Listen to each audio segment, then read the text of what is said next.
परिचय। आज राम और विक्की खाने की मेज पर बैठकर रात के खाने का इंतजार कर रहे थे।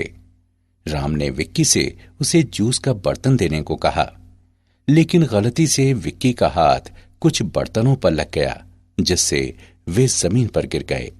उनमें से कुछ बर्तन टूट गए और जबकि कुछ पहले की भांति ही रहे। तब विक्की ने राम से पूछा कि कांच के बर्तन क्यों टूट गए, जबकि स्टील के बर्तनों पर कोई प्रभाव नहीं पड़ा? ऐसा क्यों? राम ने उत्तर दिया कि ऐसा ठोसों के गुणों के कारण है। कांच भुरभुरा होता है, जबकि स्टील नहीं।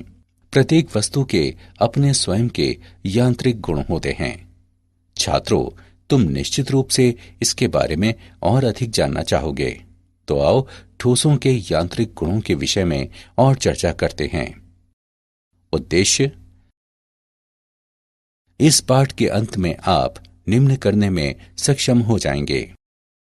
ठोसों की परिभाषा, प्रत्यास्थ पिंड एवं प्लास्टिक पिंड के विषय में जानना, ठोसों के प्रत्यास्थ व्यवहार को समझना, प्रतिबल तथा विकृति को परिभाषित करना, हुक के नियम को परिभाषित करना, प्रतिबल एवं विकृति वक्र का विश्लेषण करना, प्रत्यास्थता गुणांक, उपवासों अनुपात की गणना, द्रव्यों के प्रत्यास्थ व्यवहार के अनुप्रयोग। परिभाषा: ठोस वस्तु की वह स्थिति होती है जिसमें उसके परमाणु या अणु बलपूर्वक आपस में बंधे होते हैं ताकि वे अपना आकार एवं आयतन बनाए रखें। ठोसों को दो भागों में बांटा जा सकता है। क्रिस्टलीय ठोस: ये वो ठोस होते हैं जिनमें अणु या परमाणु नियमित स्वरूप में व्यवस्थित होते हैं।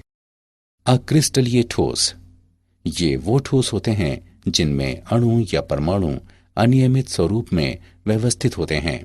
इन ठोसों को ग्लासी ठोस भी कहा जाता है। प्रत्यास्थ पिंड एवं प्लास्टिक पिंड: कोई पिंड जो विरूपक बल को हटाने पर प्रत्यास्थ सीमा के भीतर अपनी प्रारंभिक आकृति एवं आकार को पुनः प्राप्त कर लेता है, प्रत्यास्थ पिंड कहलाता है। प्रत्यास्थता किसी वस्तु का वो गुण होता है जिसके कारण वो विरूपक बल को हटाने के बाद अपनी प्रारंभिक आकृति एवं आकार को पुनः प्राप्त कर लेता है। कोई पिंड जो विरूपक बल के हटाने के बाद अपनी प्रारंभिक आकृति एवं आकार को पुनः प्राप्त नहीं कर पाता, प्लास्टिक पिंड कहलाता है। ठोसों का प्रत्यास्थ व्यवहार: किसी ठोस में प्रत्येक परमाणु या अणु पास वाले परमाणुओं या अणुओं से घिरा होता है। जब किसी ठोस का विरूपण किया जाता है तो अंतर परमाणु दूरी में परिवर्तन के कारण परमाणु अपनी साम्यावस्था से हट जाते हैं। जब विरूपण बल को हटा दिया जाता है तो अंतर परमाणु बल उन्हें उनकी वास्तविक स्थिति की ओर वापस ले आते हैं। इस प्रकार पिंड अपनी प्रारंभिक आकृति एवं आकार को पुनः प्राप्त कर लेता है। प्रतिबल: जब बाह्य बल द्वारा पिंड का विरूपण किया जाता है तो एकांक क्षेत्रफल पर लगने वाले प्रत्यानयन बल को प्रतिबल कहते हैं। प्रतिबल बराबर प्रत्यानयन बल बटे क्षेत्रफल। प्रतिबल का एसआई मात्रक न्यूटन मीटर होता है। प्रतिबल दो प्रकार के होते हैं, अभिलंब प्रतिबल और तनन प्रतिबल। अभिलंब प्रतिबल: इसका आशय पिंड के पृष्ठ के लंबवत कार्य करने वाले प्रति इकाई क्षेत्रफल विरूपक बल से है। अभिलंब प्रतिबल दो प्रकार के होते हैं। तनन प्रतिबल: जब प्रयुक्त बल की दिशा में पिंड की लंबाई में बढ़ोतरी हो जाती है। संपीडक प्रतिबल: जब प्रयुक्त बल की दिशा में पिंड की लंबाई में कमी हो जाती है। स्पर्श रेखीय प्रतिबल: इसका आशय पिंड के पृष्ठ के स्पर्श रेखीय कार्य करने वाले प्रति इकाई क्षेत्रफल विरूपक बल से है। विकृति: विकृति को पिंड के आयाम में परिवर्तन के पिंड के मूल आयाम से अनुपात के रूप में परिभाषित किया जाता है। इसकी इकाई व विमाएं नहीं होते। ये 3 प्रकार की होती है: अनुदैर्ध्य विकृति, आयतन विकृति तथा अपरूपण विकृति। अनुदैर्ध्य विकृति, इसे किसी विरूपक बल के प्रयुक्त किए जाने पर मूल लंबाई से लंबाई में बढ़ोतरी के अनुपात के रूप में परिभाषित किया जाता है। अनुदैर्ध्य विकृति बराबर डेल्टा एल बटे एल। आयतन विकृति, इसे किसी विरूपक बल के प्रयुक्त किए जाने पर मूल आयतन से आयतन में परिवर्तन के अनुपात के रूप में परिभाषित किया जाता है। आयतन विकृति बराबर माइनस डेल्टा वी बटे वी। अपरूपण विकृति, इसे उस कोण के रूप में परिभाषित किया जाता है एक स्पर्शरेखीय विरूपक बल प्रयुक्त करने पर जिसके माध्यम से आरंभ में नियत फलक के अभिलंबवत रेखा मुड़ती है। हुक का नियम। हुक के नियम के अनुसार प्रत्यास्थता की सीमा में प्रतिबल विकृति के अनुक्रमानुपाती होता है। प्रतिबल बराबर स्थिरांक गुणे विकृति। स्थिरांक बराबर प्रतिबल बटे विकृति, जहां यह स्थिरांक प्रत्यास्थता गुणांक कहलाता है। हुक का नियम एक आनुभविक नियम है जो अधिकांश सामग्रियों के लिए मान्य पाया जाता है। प्रतिबल विकृति वक्र। ऊर्ध्व लटके हुए एक तार पर विचार करें।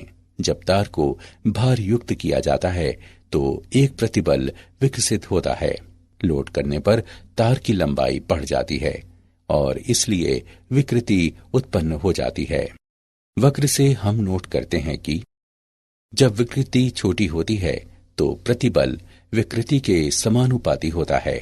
ये ओपी क्षेत्र में है जहां हुक के नियम का पालन किया जाता है। बिंदु P आनुपातिकता की सीमा कहलाता है।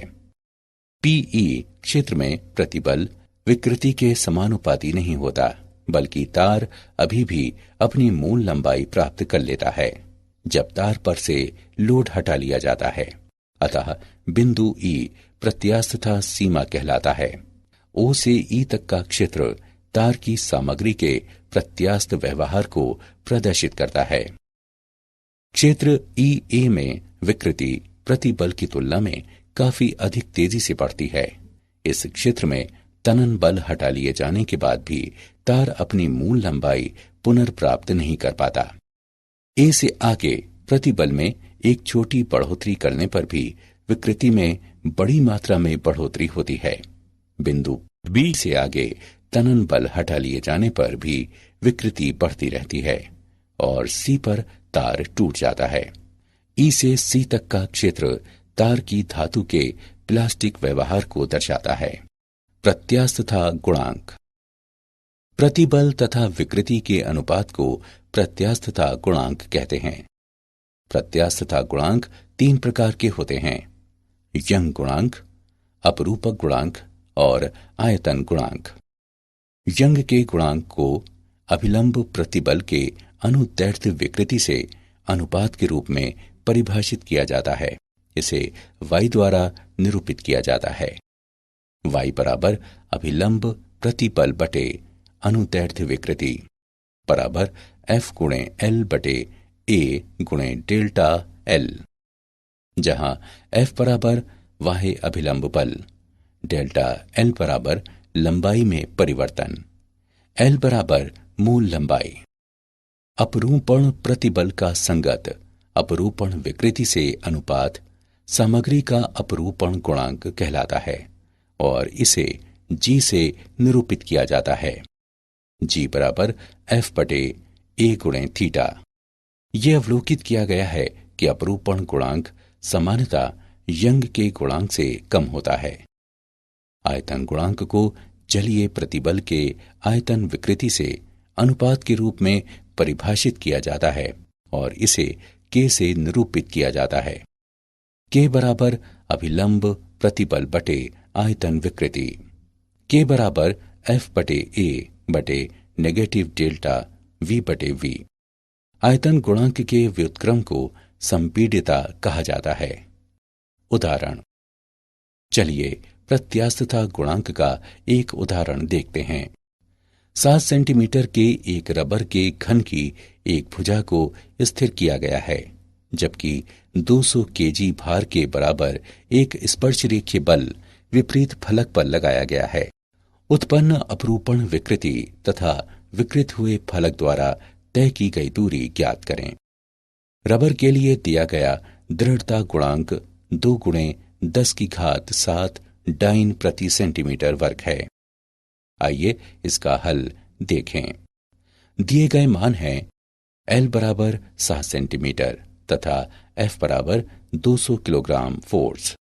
F के मान डाइन में परिवर्तित करने पर हम पाते हैं कि F बराबर 200 गुणे 1000 गुणे 981 डाइन, ईटा 2 गुणे 10 की घात 7 डाइन प्रति सेंटीमीटर वर्ग के रूप में व्यक्त है।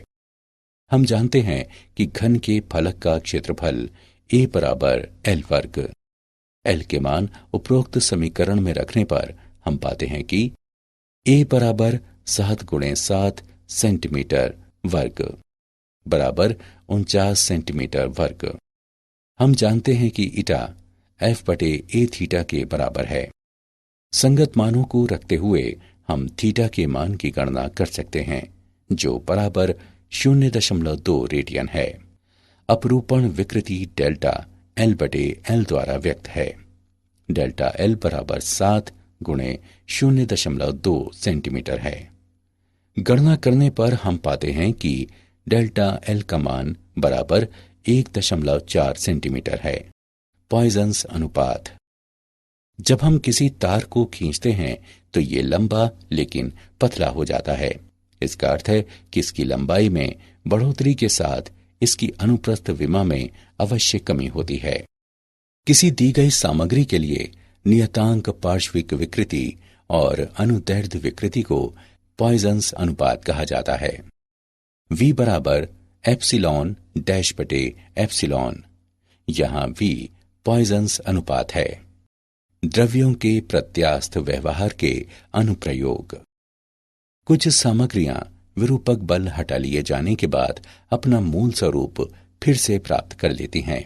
ये विलंब प्रत्यास्थ पश्च प्रभाव कहलाता है। सामान्यतः निलंबन क्वार्ट्ज के बनाए जाते हैं, जिनका प्रत्यास्थ पश्च प्रभाव अत्यंत कम होता है। मशीनों के धात्विक पुर्जों पर प्रत्यास्थता सीमा से अधिक प्रतिबल नहीं लगना चाहिए, अन्यथा वे विरूपित हो जाएंगे। रेलवे पटरी बीम की अनुप्रस्थ विमा अंग्रेजी के आई वर्ण की आकृति की होती है। इससे हल्केपन का लाभ मिलता है और फ्लैंज लोडिंग के कारण संपीड़न और तनन को सहन करने में समर्थ होते हैं। किसी दिए गए भार को उठाने के लिए आवश्यक धात्विक रस्सी की मोटाई रस्सी की सामग्री की प्रत्यास्थता सीमा के ज्ञान तथा सुरक्षा कारक को ध्यान में रखते हुए तय की जाती है। किसी सामग्री का उपयोग करते समय यह सुनिश्चित किया जाता है कि कार्यशील प्रतिबल सदैव इसके ब्रेकिंग प्रतिबल से अधिक हो। सुरक्षा के लिए यह अंतर आवश्यक है। क्या आप जानते हैं? मैक्सवेल आयतन गुणांक को परिभाषित करने वाले पहले व्यक्ति थे। हाल में किए गए अध्ययनों के मुताबिक अर्धक्रिस्टलीय ठोस नामक एक वर्ग भी होता है। इसमें अक्रिस्टलीय और क्रिस्टलीय दोनों अवस्थाएं साथ साथ उपस्थित रहती हैं। कुछ बहुलक इस संवर्ग में आते हैं। उदाहरण के लिए पॉलीएथाइलीन। जब किसी पिंड को गर्म किया जाता है, लेकिन कुछ सीमाएं आरोपित करते हुए इसे फैलने से रोक दिया जाता है, तो आंतरिक बल उत्पन्न हो जाते हैं, जो तापीय प्रतिबल नामक प्रतिबल उत्पन्न करते हैं। सारांश। आइए हमने जो कुछ सीखा है उसे संक्षेप में दोहराएं। ठोस किसी पिंड की वो स्थिति होती है जिसमें उसके परमाणु एवं अणु बलपूर्वक आपस में बंधे होते हैं ताकि वे अपना आकार एवं आयतन बनाए रखें। प्रत्यास्थता किसी पिंड का वो गुण होता है जिसके कारण प्रत्यारोपित बल को हटाने के बाद पिंड अपनी प्रारंभिक आकृति एवं आकार को पुनः प्राप्त कर लेता है। प्रतिबल को पिंड को किसी बाह्य बल द्वारा विरूपित किए जाने पर उसमें उत्पन्न प्रति इकाई क्षेत्रफल प्रत्यानयन बल के रूप में परिभाषित किया जाता है। विकृति को किसी पिंड की मूल विमाओं से पिंड की विमाओं में परिवर्तन के अनुपात के रूप में परिभाषित किया जाता है। हुक के नियम के अनुसार प्रत्यास्थता की सीमा में प्रतिबल विकृति के अनुक्रमानुपाती होता है। यंग का गुणांक अभिलंब प्रतिबल के अनुदैर्ध्य विकृति से अनुपात के रूप में परिभाषित किया जाता है।